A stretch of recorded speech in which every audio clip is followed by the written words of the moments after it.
In the world that we live in today, there are millions of people that are affected by huge problems. Problems that we, most of us in the stadium today, won't even imagine having to live through in our daily lives. We hear about some of these problems on the news. We hear about the countless number of people affected by malaria, by AIDS, by cholera. And we also feel a bit of disconnect with those problems because we don't have to live through our daily lives being affected by those problems. That is such the advantage that we have living in a great country like the United States. Today I want to talk to you about a problem, a huge problem that I witnessed while growing up as a child, that I initially thought that there was nothing I could do about it because it was so big. But I then was inspired to take small steps towards chipping away at this problem. The story starts in a very small country that's halfway across the world from where we are today. And this small country is called Bangladesh. It's the country where I spent most of my childhood. It's nestled comfortably between India and Nepal. And did I mention the country is small? But don't underestimate the size of the country. Over 160 million people live in this nation. That's the size of Iowa. That's about half the population of the United States. So that's a lot of people. But in my opinion, the people of Bangladesh are its greatest asset. And one of the second greatest assets, I think, of Bangladesh is its natural beauty. These two things together are what made my childhood so enjoyable. I remember waking up in the mornings when I was a kid and just always being excited to go outside and just hang out with my friends. We'd just run outside in the fields, play soccer, and the only thing that would bring us back inside is our parents yelling at us, trying to get back home before dark. So I had a very fond memory of Bangladesh as a child. And another thing I remember was that the people of Bangladesh were such a prideful group of people. They loved their country. The country is very young. It was only independent in 1971. You can see here, this is 27,000 Bengalis assembling in the capital of Bangladesh, Dhaka, where they broke the world record for the largest human flag in 2014. This record was shortly broken afterwards by some other countries, but I guarantee you, no need of Bengalis, this record will be broken very quickly, once again. And this was my memory of Bangladesh as a child. I loved the country, and as I grew older, my family moved to the United States, and would still go back to Bangladesh every year because most of my relatives live in Bangladesh. But as I grew older and living in the United States at the same time, I started realizing some of the more realistic. I started realizing the realistic side of things in Bangladesh. The people, yes, they were happy, and yes, it was a beautiful country, but there were some real problems, like poverty, that afflicted the nation. And what came with these problems, one of the biggest problems I saw was that the people in Bangladesh, many of them started to have these lesions on their skin. Many of my own friends, actually, as I grew older, I noticed that they were having these lesions on their skin. I was kind of wondering, what are these lesions? Turns out that these lesions on their skin is a very big signal of a huge underlying problem in Bangladesh called arsenic water poisoning. Arsenic is a naturally occurring chemical in the groundwater supplies of Bangladesh, and it's carcinogenic. If you drink arsenic-contaminated water for a long period of time, you will eventually get cancer in various parts of your body, like your kidneys, your livers. It could spread to essentially any part of your body. And it starts off with these spots in your hands. And I realized just how big this problem was probing into it, because over 70 million people in Bangladesh were affected by arsenic water poisoning. That's about half the population of Bangladesh. And not surprisingly so, the World Health Organization called this the largest mass poisoning in the history of the world. Because that's 70 million people. That's about 8 times the population of New York City that's at risk of cancer because of drinking this silent poison. By the way, arsenic does not look like anything, it doesn't taste like anything. The water looks fine.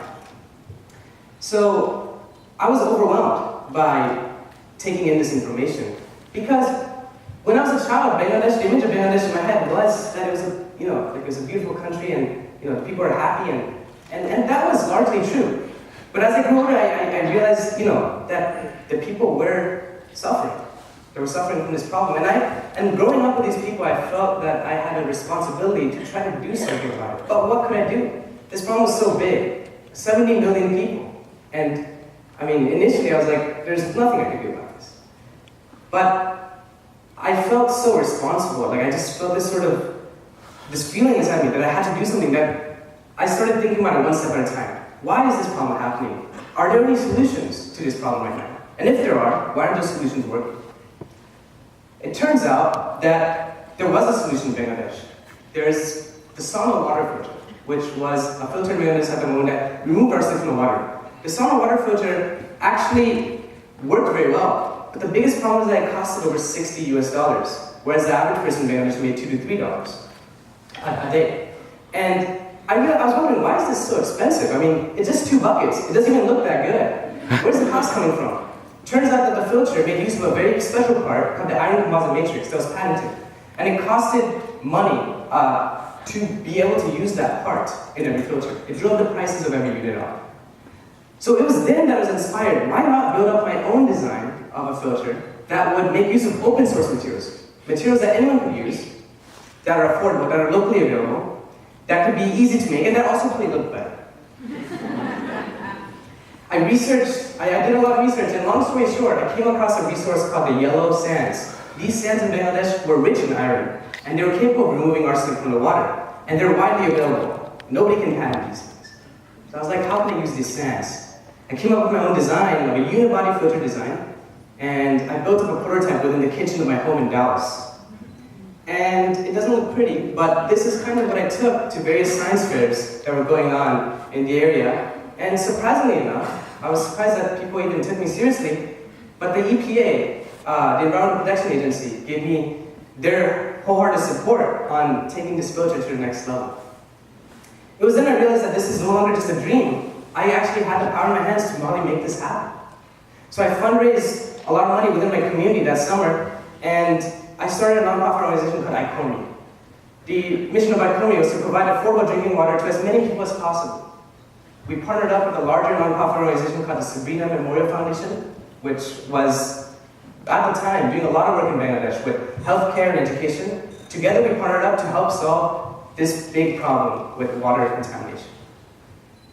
This was the result of that partnership. We built a lot of these filters here, and this was kind of the embodiment of the ideal filter. It would be a unibody design with the colors of the Bengali flag that the people take so dearly to their hearts. So it's a design that both works, and it's also something that people might want to own. We went to the hardest hit areas in Bangladesh. This is Rajapur, Bangladesh, where 90% of people are affected by arsenic water poisoning. And over here, we were met with overwhelming demand, and everyone seemed to want one. I mean, it looked pretty good in their opinion, and it did the job. And that was what I was going for. And I was surprised by such positive reception. Even the media picked up our story, and it quickly spread across the nation what we were trying to do. And it was then that I realized that, I initially thought this problem is so hard to overcome. And yes, it definitely is. The first step was definitely the hardest. But beyond that, the support from everybody, both the people that are receiving the filters, from the government, the media, it seemed like the only place we could go was up. But I realized that, the problem is still not even close to being over. Over 1 in 10 people still lack safe access to drinking water worldwide. But that doesn't necessarily mean that I should not do anything about it. See, my organization so far, we have changed the lives of about 5,000 people. About 5,000 people now have access to clean drinking water that did not have it before. And in the grand scheme of things, there's 70 million people that still lack it. And it seems like a drop in the ocean, what I've done. And I realized that, but I realized that if I haven't done that, then that would be 5,000 less people that wouldn't have had safe access to drinking water. If we all think about problems this way, I think we can all, together, take small steps at a time to help solve the biggest problems that affect us in our generation. So today, I ask all of you today, take a look inside your own communities. What problems do you see that affect your community? And no matter how big those problems are, what can you do about them? No matter how small no matter what small step you can take, that first step is usually the hardest step. And most people are not willing to take that first step. But once you take that first step, I guarantee you that the support you'll get from your friends, your family, from other people around you, we can all work together to solve the greatest problems of our generation. Thank you very much.